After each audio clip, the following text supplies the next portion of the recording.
Hello, welcome to this video presentation of our paper, Navigating the Maze of Routine Disruption, exploring how old adults living alone navigate barriers to establishing and maintaining physical activity habits. I'm Muhe from School of Information Studies, McGill University. This paper is co-authored with Dr. Karyn Moffatt. Past research on physical activity promoting technologies has rarely targeted old adults who have potentially unique goals and requirements for physical activity support. Thus, it is not unexpected to find that existing activity-promoting technologies are mismatched to older adults' needs.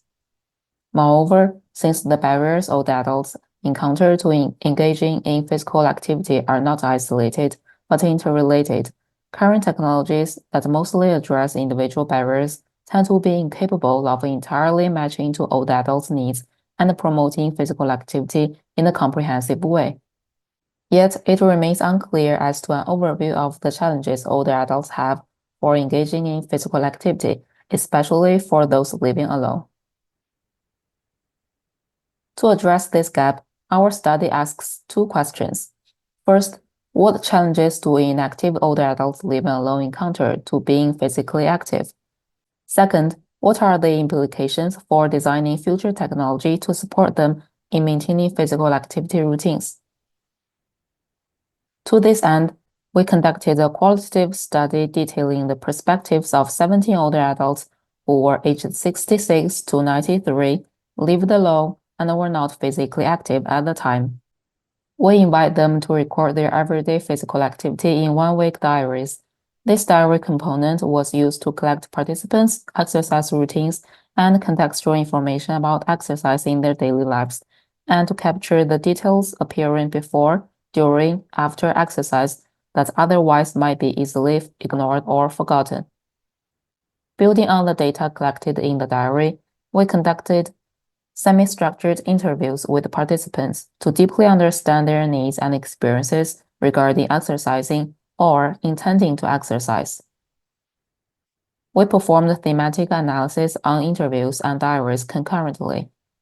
The first author inductively coded the data and developed initial themes, and then the two authors discussed and revised them multiple times before settling on the final set of themes.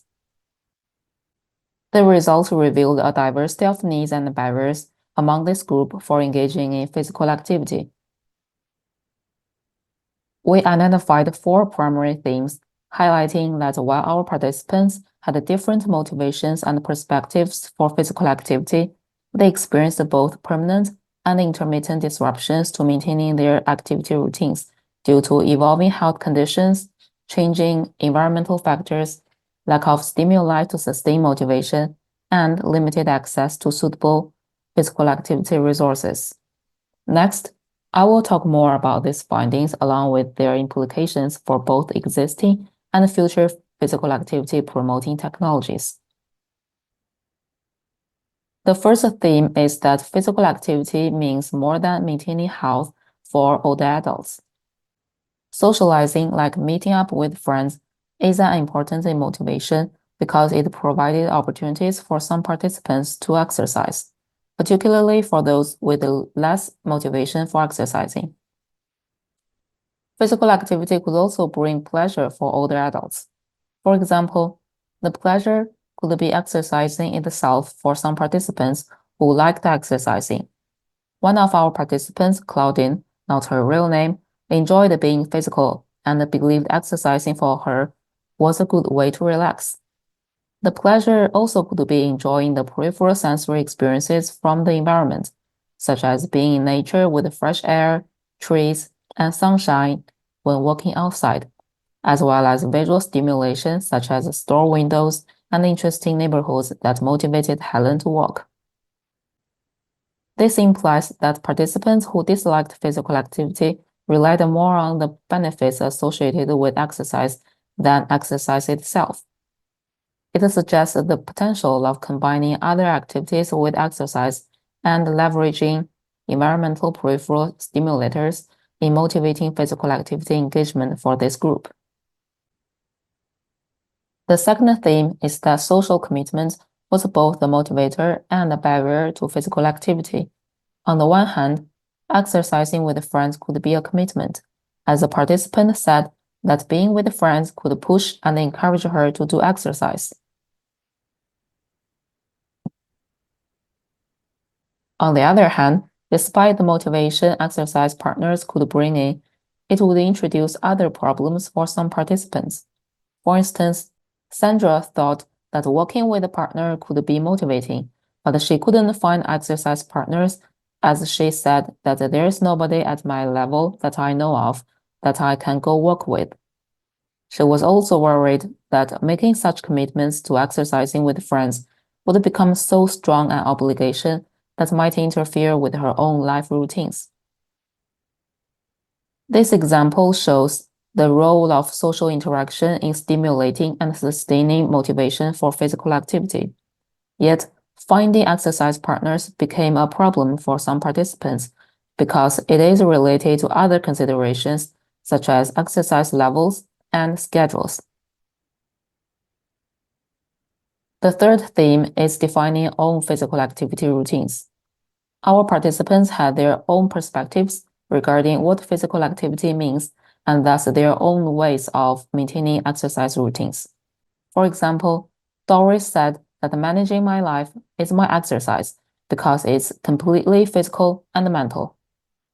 Also, our participants had their own perspectives regarding what a successful physical activity means.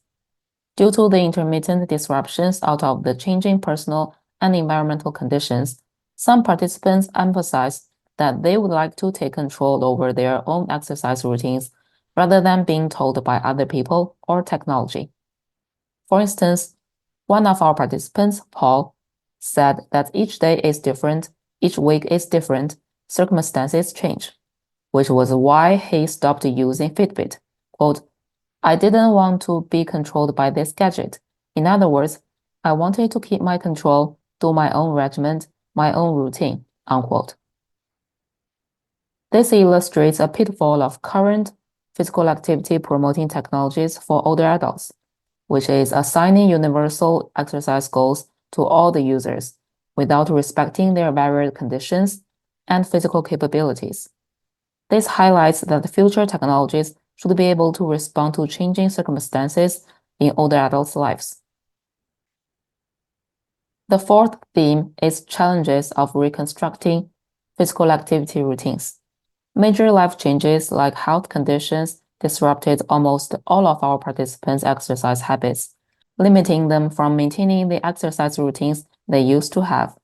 For instance, Kathleen said that when I was young, I used to ski, but I had to give it up because it was too hard on my back and my neck. In addition to physical challenges, our participants also experienced psychological challenges. For example, Claudine, who stopped biking outside because of her experience of being hit by a car and feeling unsafe when exercising outside, specifically expressed missing the life she used to have.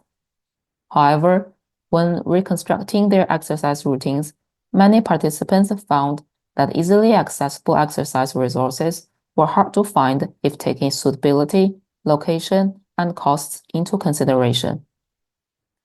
This suggests that the barriers to engaging in physical activity were often interrelated, and the interplay between the barriers not only renders it more challenging for older adults to maintain activity routines, but also diminishes the potential of many activity-promoting technologies. In summary, our work not only contributes to a deeper understanding of nuanced experiences of older adults living alone and the barriers they encountered to being physically active, but also suggests a series of design implications for future physical activity promoting technologies. More specifically, future technology should have the flexibility of adapting to the shift of perspectives and motivations of older adults. Future technology should also be resilient in response to changing circumstances and needs, with the ability of adapting to changes and supporting maintaining activity routines. Yet, current technologies tend to be tailored to a narrow set of activities prioritized by younger users and aim to encourage consistent growth while neglecting the fluctuating circumstances as experienced by the older adults in our study. Moreover, future technology could leverage social support to develop commitments to exercise. And when employing the social commitment strategy, technologies need to fit new activity routines into older adults' overall life routines. More importantly, future technology should be designed in a holistic approach, taking multiple barriers to exercise engagement into consideration and helping older adults navigate the interplay between multiple barriers to establishing and maintaining activity routines. Having presented some key points, we invite you to read the more detailed findings and design implications in our paper. We hope this work can shed light on designing future technologies for supporting physical activity among older adults, especially those living alone. Thank you for watching this video. We look forward to your feedback.